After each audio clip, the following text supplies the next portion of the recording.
In this week's Five Things newsletter, the stories are about primetime disability leadership in Major League Baseball coverage, funding the first Inuit-led university, and more.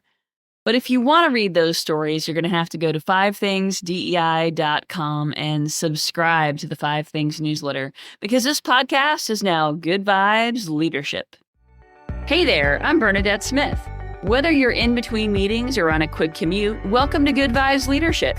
This show focuses on playful, inclusive leadership through micro lessons you can actually use. My goal is to help you connect authentically with your team and clients and create a world where everyone actually wants to show up. Lead with joy, build for everyone. Let's go. All right, so let's get into it, folks. So for those of you who've been listening or reading the newsletter, I'm in an improv class, and this week we did musical improv. And I want to talk about it because it challenged me. It is so hard. And of course, there's some great lessons in there.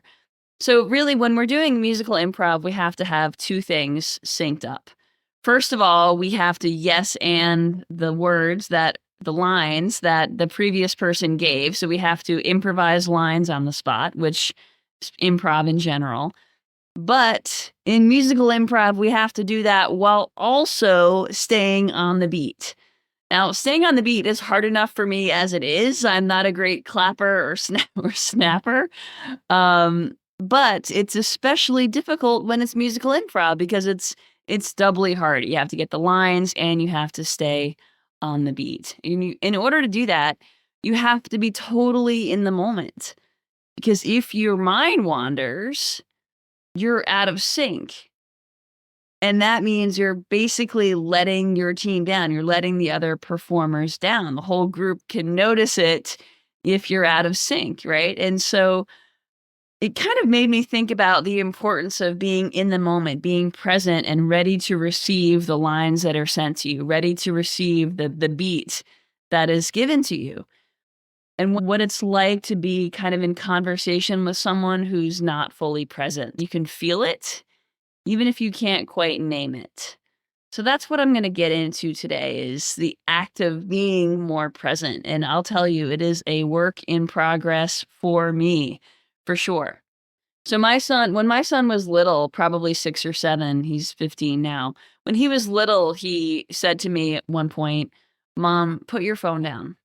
Ouch. It hurts to hear that from your kid, that essentially you're not being present, you're not being in the moment with them. But I wasn't.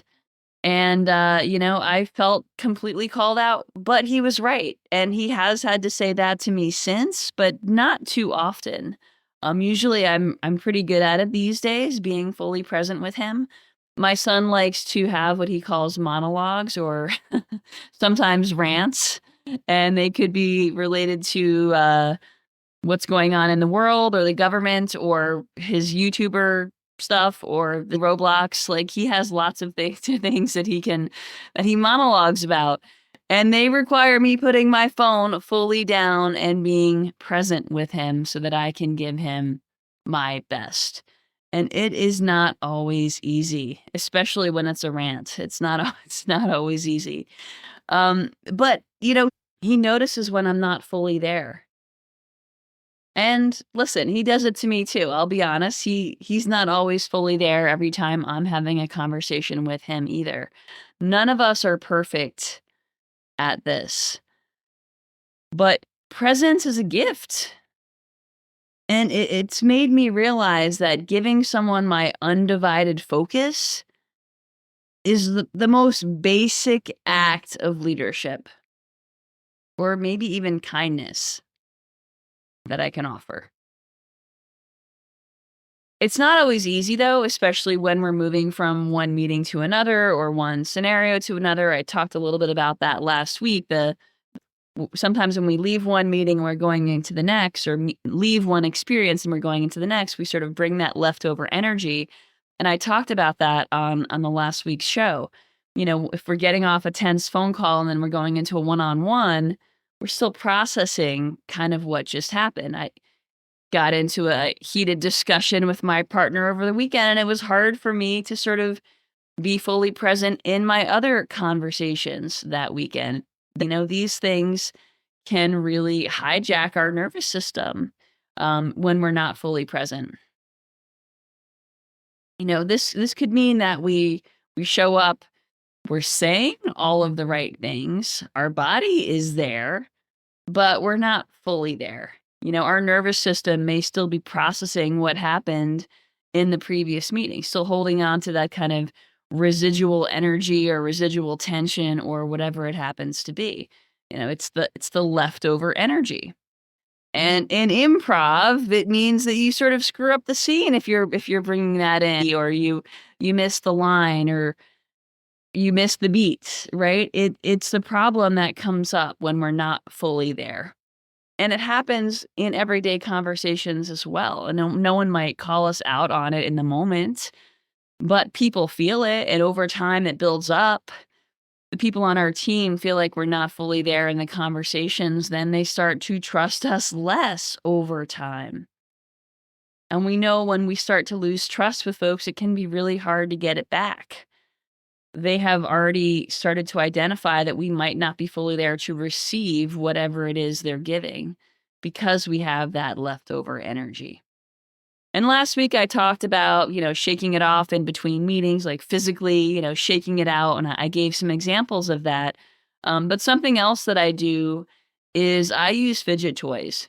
So anyone who's ever been on a Zoom meeting with me, especially like a one-on-one catch-up, sometimes even a client call, depending on what's going on with the client, sometimes I will pull out fidget toys. I have a wide variety of fidget toys and a little bowl on my desk, all different kinds of toys. If you're watching this on YouTube, you can see some of the toys I have. And honestly, they give my hands something to do. They give my hands something to do so I can be fully present in that conversation with someone. Sometimes, even if I'm on a podcast interview, I will bring fidget toys just so I have, again, somewhere else to focus my attention and my nervous energy. It really helps me stay present as I'm in these next meetings. And I don't think anyone minds that I'm in my 40s and I still play with fidget toys. Let's normalize that. I give a lot of keynotes on inclusion. That's my thing. I teach something called the ARC method, which stands for Ask, Respect, Connect. I can talk about systemic change. I could talk about equity and psychological safety all day long, right? And one thing I keep coming back to is that the most fundamental act of inclusion, the most fundamental act of good vibes leadership is presence, is the gift of presence. And again, I'm imperfect at it, but I do have the fidget toys. This presence doesn't have to be a grand gesture. It doesn't have to be a new policy. It doesn't have to be a budget line item. Presence is the act of actually seeing the person in front of you, giving them your full attention, not performing attention, but actually receiving them, receiving what it is they have to share with you. Presence is how you tell someone, you belong in this scene with me. Presence is how you tell someone, I'm here with you for this. I'm ready to hear what what you have to say. That's it. It's not always easy. And I will tell you, when someone is truly present with me, I can feel it. I can feel my shoulders drop. I can feel like I want to talk more. I think better. I trust someone faster. And it's these really fundamental things that we're trying to build in inclusive cultures. When our phones are everywhere, it can be really hard to be present with notifications and, again, the leftover energy from meetings. It can be really hard to be present, but it is such a fundamental skill. I trust people faster when I feel like they're being present with me. So as we're trying to build more inclusive cultures, when you think about good vibes leadership, know that being present with someone is such a gift. And you can do it yourself. It's something free that you can do, that you can practice this week. How much more effective would you be as a leader? How much more inclusive would you be as a leader or as a parent or as a friend, if you just consciously close the door on your previous experience to be fully present in the next one, even if you need fidget toys in order to do that. That's it, folks. I'm cheering you on. Have a great week. Thank you so much for listening to Good Vibes Leadership. And if you don't already get the 5 Things newsletter, you can subscribe at 5thingsdei.com. Have a great week. That's your weekly shot of Good Vibes Leadership. For the full rundown of this week's top stories and some proof of positive change, grab my 5 Things newsletter at 5thingsdei.com. Remember, lead with joy, build for everyone. Now go be the leader your people deserve.